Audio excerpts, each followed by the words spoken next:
So in the last 45 days, I've done over $30,000 in eBay sales and cleared over $10,000 of net profit. This is all flipping from Facebook Marketplace entirely from home part-time.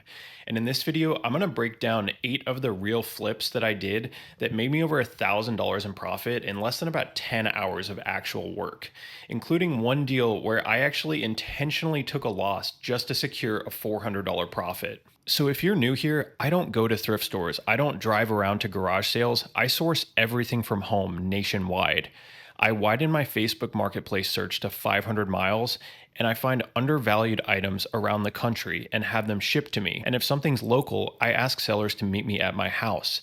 I pay with a credit card and only buy in-demand items that sell fast, and I aim to keep my hourly rate above $100 because time is the real bottleneck in reselling. So my first sale was honestly kind of embarrassing. I finally sold this broken Michael Kors watch for $30 free shipping, and I actually originally paid $50 for it. I realize this isn't exactly a brag-worthy flip. On the surface, it looks like I just sat on a loss for a month, and honestly, I did. But here's the thing, that watch ended up helping me make over $400 in net profit. So I had come across a Nest Cam IQ Outdoor 2-pack in Kansas City for $200. For reference, brand new, these sell for about $1,000 on eBay. The seller seemed hesitant about shipping, and she had local buyers already messaging her. So I did what I always do in this situation. I checked her profile to see what else she was selling. The only other listing? That same broken, overpriced Michael Kors watch that had been sitting for weeks. So to build trust and bargaining leverage, I offered to buy the watch too at full price, knowing I'd take a small loss. People absolutely love getting rid of stale listings. It created goodwill, gave me a reason to bundle shipping, and helped push the deal over the finish line. I also had to offer over $150 over asking price for the camera, so in total, I paid her $400 using Venmo purchase protection.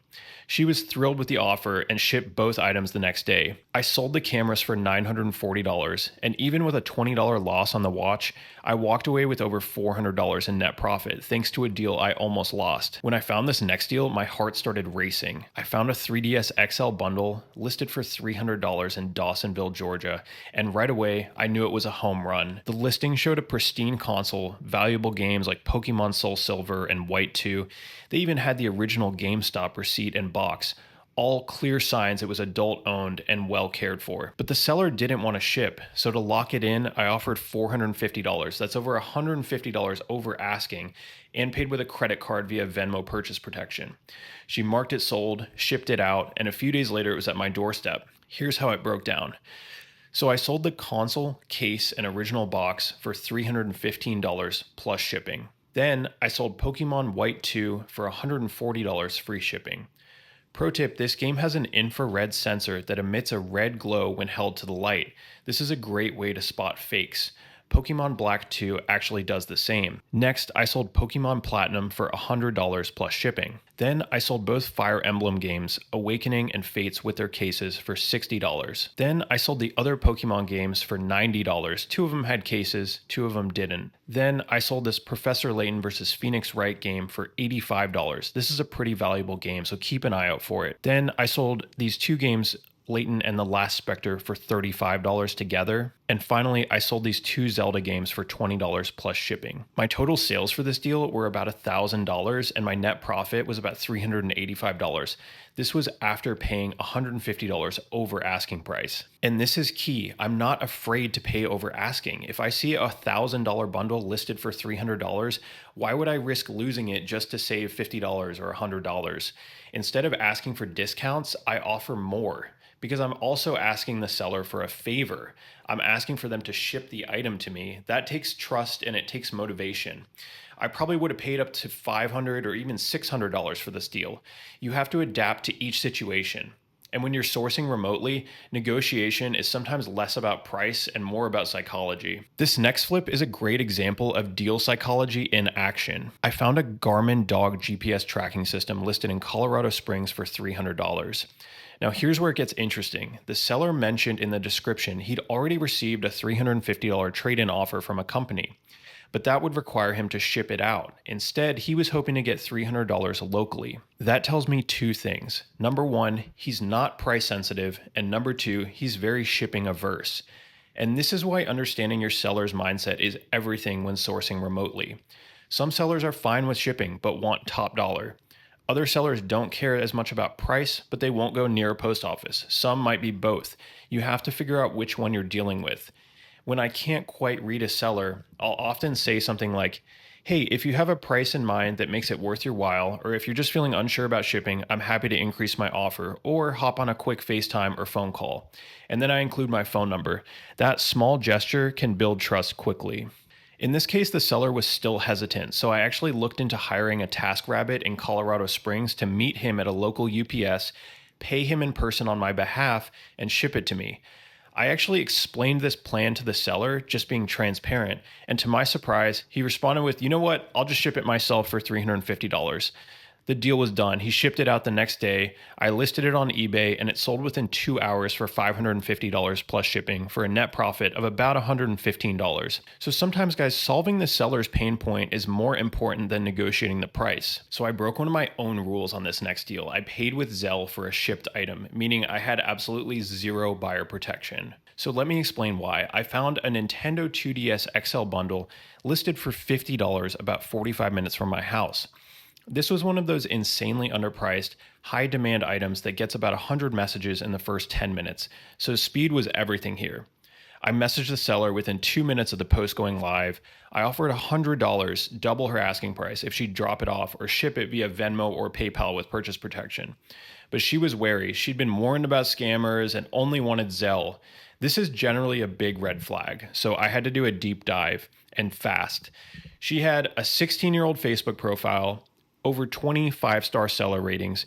She had an active community presence on her Facebook profile, was involved in a lot of community service, and she actually had a small business that I could verify. She told me she was selling it for her son and was worried about fraudulent chargebacks, which is a fair concern. I realized I would lose the deal if I insisted on PayPal or Venmo, so I made a calculated risk and sent $100 via Zelle. She shipped it out to me the same day. It arrived the next day, and I flipped it on eBay very quickly for $220 plus shipping for a $93 net profit. Now, some of you might ask, why not just drive the 45 minutes and pick it up in person? Well, because a 45-minute drive is really a 90-minute plus ride round trip, and I value my time at a minimum $1 per minute. And that's assuming I can even get the deal. I think we've all been in the situation where we're driving a long distance, and then halfway there, the item is sold from under our feet, and we waste tons of time. That drive would have burned the entire $93 in profit. Time is your most limited resource as a reseller, and driving around town all day is often just masked busy work. So just to reemphasize, guys, Zelle is risky, and I only use it in very rare cases for shipping deals with small amounts after doing some serious due diligence. Next, I picked up this Tesla wall charger from Tumwater, Washington. It was listed for $40, but since it's bulky and is a pain to ship, I offered $100 via Venmo to make it worth the seller's time. After credit card fees, I paid $103 total. I use a credit card for almost all my deals, not just for points, but for payment protection and to keep my checking account untouched. Now, when you use a credit card on Venmo, it normally adds a 3% fee, but if you toggle on purchase protection, the seller actually pays that fee. In this case, the seller asked me to cover it, which was fair enough, so I paid $103 all in. A few days later, I sold the charger on eBay for $250 plus shipping, making a net profit of about $117. Not bad for a 5-minute negotiation and never leaving my house. The next flip was a Tesla mobile connector, brand new, sealed, and plugs right into a regular wall outlet. The seller wanted $130, but asked me to provide the shipping label. I generated the shipping label on pirateship.com. This is my go-to for discounted shipping. So all in, I paid $146 on a credit card. That's $130 for the item and $16 for the label. It sold the very next day on eBay for $250 plus shipping, netting me around $75 in profit. The seller shipped it in its original box with the label slapped right on it, which is not ideal, but it's not a deal breaker. I just covered his label with my own and disclosed it in the eBay description. When I ship it out, I always overbox for protection and presentation because it's not just about the flip, guys, it's about repeat buyers and clean feedback. This next deal is rare for me. I actually paid cash in person, which I almost never do. I found a first generation Nest indoor camera listed for $10 about an hour from my house.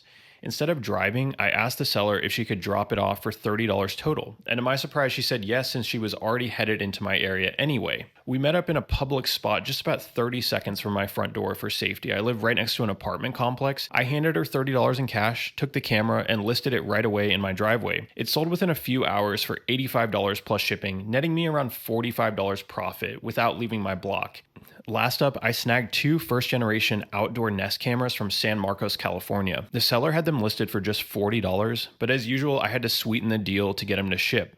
I ended up paying $100 total, and a few days later, they showed up at my door. I listed them right away, and they sold almost instantly for $270 plus shipping, giving me a $135 net profit, more than doubling my money for about 15 minutes of work and a few messages. Well, anyway, guys, if you found this helpful, drop a comment, hit the like button, and subscribe. Also, be sure to join our Facebook group, link in description. I've got even crazier flips and strategy breakdowns coming. I'll see you guys next time.